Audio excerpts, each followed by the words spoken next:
Coucou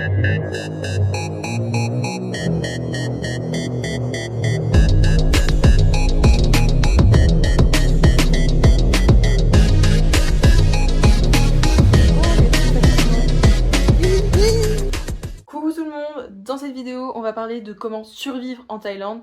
Donc déjà s'il vous plaît, prenez note que lorsque vous traversez la route, si une voiture vous fait des appels de phare, ça veut dire qu'il est pressé, que vous devez dégager, que vous devez surtout pas traverser, d'accord? C'est pas la même chose qu'en France. Par contre au contraire, si vous faites des warnings, là ça veut dire qu'il va s'arrêter et que vous pouvez y aller. Mais bon, méfiez-vous, ok? Vaut mieux être trop prudent que pas assez, ça serait super bête de mourir comme ça quand même. Quand vous arrivez en Thaïlande, je vous conseille de prendre un Grab pour rejoindre votre appartement. Bon, ça sera sûrement le Grab le plus cher de votre séjour, mais c'est pas grave, il est super utile et puis bon, ça restera toujours moins cher qu'à Paris. Par contre, l'emplacement des Grabs est un peu compliqué à trouver quand vous arrivez et puis que vous êtes paumé, vous êtes fatigué par le trajet. Donc je vais vous laisser avec une vidéo un peu médiocre, je m'en excuse. Il était 1h du matin, je rentrais de Krabi, donc j'étais pas au meilleur de ma forme, mais comme ça vous avez un peu l'emplacement en tête, ça peut toujours vous servir. Donc voilà. En gros, il vous avez des panneaux comme ça. Donc là, ah mince, c'est vrai que j'ai pas fait le bon format, mais c'est pas grave, j'ai plus le temps. Et du coup, en fait, c'est que dès que vous sortez, vous avancez, vous traversez les deux routes et vous cherchez les panneaux A, B, C, D. Pour vous déplacer partout en Thaïlande, je vous conseille d'installer deux applications, Bolt et Grab. Donc pourquoi deux applications? Tout simplement parce que Grab, c'est vraiment l'application à avoir lorsque vous partez en Thaïlande. Si vous n'avez pas Grab et que vous allez en Thaïlande, ben, qu'est-ce que vous foutez les gars? Pourquoi Bolt? Parce que des fois, les prix des taxis des scouts sur Grab sont anormalement élevés. On ne sait pas pourquoi, donc vous allez juste faire un petit tour sur Bolt et vous pouvez gagner jusqu'à 200 bahts d'économie, voire plus. Donc que demande le peuple, hein. Ensuite, deuxième astuce, si vous voyez pas les saver cars, avec bien l'accent français. Tout simplement, vous vous déconnectez, vous reconnectez sans votre adresse mail et bien avec votre numéro taille et vous devriez les voir normalement, si tout se passe bien. Après, si ça marche pas, refaites plusieurs fois la manip et ça devrait marcher. Troisième astuce, vous allez avoir une adresse mail KMUTT, ce qui est très utile pour avoir Grab Premium gratuit pendant 9 mois. Voilà, tout simplement. Un autre moyen de transport, tout simplement les bus. C'est super rentable, c'est entre 20 et 27 bahts, donc moins d'1 euro pour aller partout dans Bangkok. Il y a aussi le métro et le BTS, mais bon là je peux pas vous donner d'indication de prix vu que ça dépend de la station à laquelle vous vous arrêtez et de laquelle vous prenez le métro ou le BTS.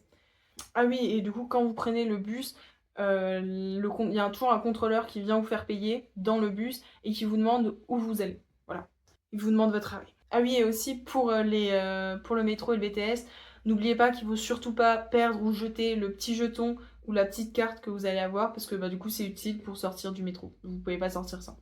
Pour se nourrir, vous inquiétez pas, c'est très simple.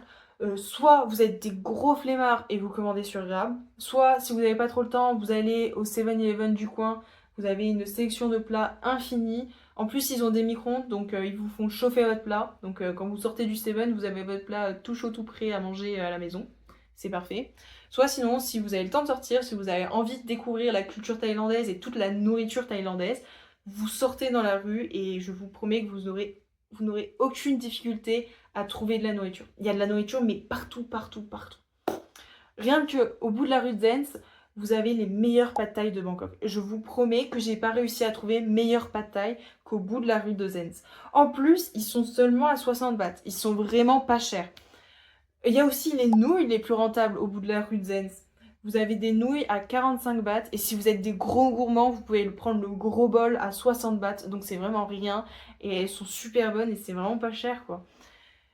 Sinon, il y a aussi, ah oui, devant l'école, il y a plein de petits stands, donc vous pourrez forcément trouver votre bonheur. Oh, et puis parlons pas des cantines de l'école. Les cantines de l'école. Les cantines de l'école. J'ai même pas les mots. J'ai pas les mots tellement c'est bon. C'est vraiment super bon. Et c'est pas cher vu que du coup, c'est les prix pour les étudiants. Donc voilà. Et si vous vous inquiétez pour les premiers jours, vous inquiétez pas. Subway, Burger King et tout le tralala, ils sont aussi en Thaïlande, hein. Pour le renouvellement du visa, je vous laisse avec mes magnifiques petits vlogs. Je suis désolée, je sais pas vlogger, vraiment je m'excuse pour ça. Mais bon. Ok, là il est 4h moins 10 et on part pour faire notre extension de visa. Ok, donc là vous devez me prendre pour une folle, mais je vous assure que non. En fait le problème c'est qu'il y a du monde en permanence qui demande à faire renouveler son visa. Nous, on est arrivé à 4h30, on est sorti à 10h30, et encore, on a eu de la chance. Il y a certaines personnes, elles sont arrivées avant 6h, elles sont sorties après 16h. Je vous laisse faire le calcul, donc ça fait plus de 10 heures passées dans le truc. Aussi, ils peuvent vous renvoyer chez vous sans que vous ayez votre visa de renouveler à la fin, parce que tout simplement, la journée de travail est finie, il s'arrête, ok? C'est pas parce que vous avez un ticket que vous allez passer dans la journée. Et puis si c'est la fin de votre ticket, votre ticket est plus valable le lendemain, hein. Vous devez recommencer tout à zéro. Donc moi je vous conseille vivement d'y aller le plus tôt possible pour pouvoir le passer le plus tôt possible et être sûr de pouvoir renouveler votre visa et pas devoir revenir le lendemain. Ok, donc là on vient d'arriver, c'est pas ouvert, mais du coup en fait les gens, ils ont fait une file d'attente de bouteilles d'eau, comme ça ils peuvent s'asseoir sur les côtés en attendant que ça ouvre et de pouvoir prendre nos tickets pour la queue, la vraie queue. Ok, donc on est rentré dans le bâtiment à 5h. On a passé du coup et on a dû montrer nos passeports, passer un tour de sécurité et refaire une file de bouteilles à l'intérieur du bâtiment devant une porte où il y a écrit Immigration Division 1. Donc c'est le nom du bâtiment en fait. Ok, donc là il est 6h, on vient d'avoir notre petit ticket et on s'est assis sur la chaise qui correspond au numéro. Et on va remplir le reste des documents parce qu'on l'a pas fait avant. Bon, alors du coup, il y avait des exemples de comment remplir les papiers là où on attendait, qui sont plus complets que les exemples que l'école fournisse, et surtout, c'est écrit en majuscule. Donc là, on est en train de prier pour qu'il n'y ait pas besoin d'écrire en majuscule, parce que nous, du coup, on a commencé avec les exemples de l'école, et il n'y avait pas écrit en majuscule, du coup, nous, on n'a pas écrit en majuscule. On prie. Ok, donc à 8h30, du coup, ils nous ont fait avancer, ils nous ont donné des tickets, et on doit attendre là, dans la zone. Bon, alors du coup, il y a une madame qui nous a passé des tickets qui étaient plus proches dans la file d'attente. Du coup, on a gratté plein de places, genre on a gratté 40 places, voire plus. On est passé, on a été au compteur, on a attendu. Là, les gens n'étaient pas très sympas. Ils nous ont demandé de signer à des endroits, on a signé. Ensuite, ils nous ont demandé de déposer notre passeport avec un petit papier bleu et nos documents au step 2. Donc c'était juste de l'autre côté, on sortait et puis on allait au step 2. On déposait le passeport et après on devait attendre notre passeport. On a attendu, ils nous ont donné le passeport et normalement maintenant c'est bon. Notre visa, l'extension est ok. C'est bien de partir avec une carte bancaire sans frais à l'étranger, mais dites-vous qu'elle va majoritairement vous servir à retirer de l'argent aux ATM. Donc pourquoi? En fait, il y a uniquement dans les gros centres touristiques et les endroits super chers que vous êtes autorisé de payer par carte. Sinon, les autres endroits, en fait, en général, les Thaïlandais, ils payent par QR code. Il faut une banque thaïlandaise pour payer par QR code. Sinon, il y a quelques applis qui permettent, mais ils ne permettent pas avec tous les QR codes.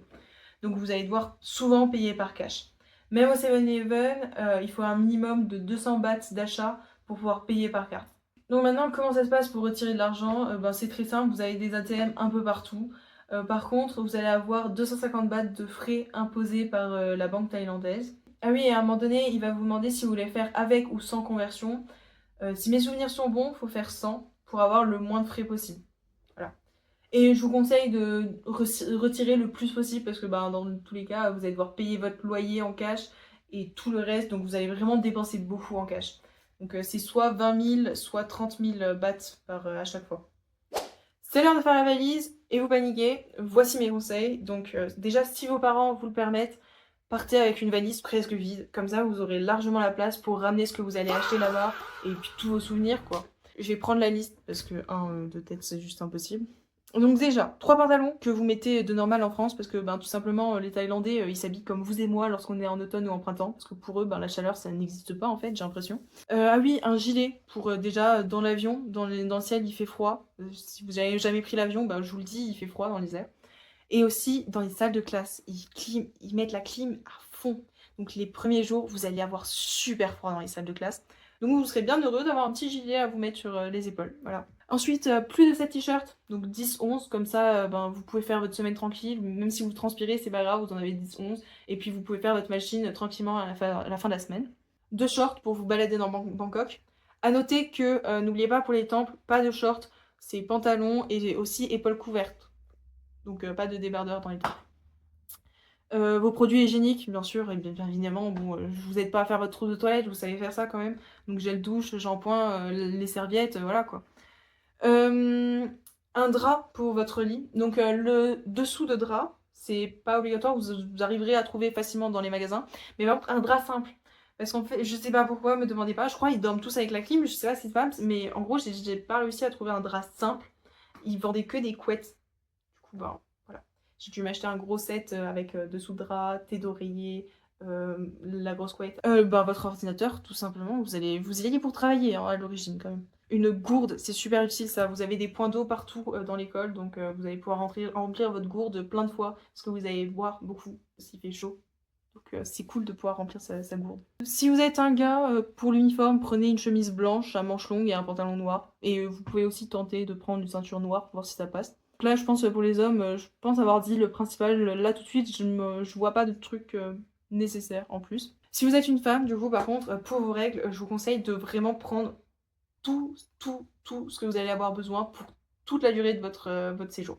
Et aussi, je vous conseille de prendre une boîte de tampons spécialement réservée pour quand vous allez aller à la mer et pour le son crâne, parce que bon, c'est bien connu que ça tombe toujours au mauvais moment, ces choses-là. Ouais, donc pourquoi je vous conseille de prendre tout? Tout simplement parce que ils ont des serviettes hygiéniques et tout en Thaïlande, sauf qu'ils mettent des produits chimiques dedans pour mettre une sensation de fraîcheur. Et la sensation de fraîcheur, elle brûle. Voilà, tout simplement. Parce que je sais pas si c'est parce que je suis sensible, je suis pas habituée, je sais pas. Et les seuls. Il y a des serviettes qui sont bio, naturelles, machin et tout. Vous ferez votre expérience. Moi, je vous conseille de prendre tout, ok? Et en plus, la colle des serviettes est tellement forte que ça détruit votre culotte. J'ai perdu 3 culottes à la guerre comme ça. RIP. 1 minute de silence. Voilà, c'est tout pour cette vidéo. J'espère que ça vous aura servi. À plus.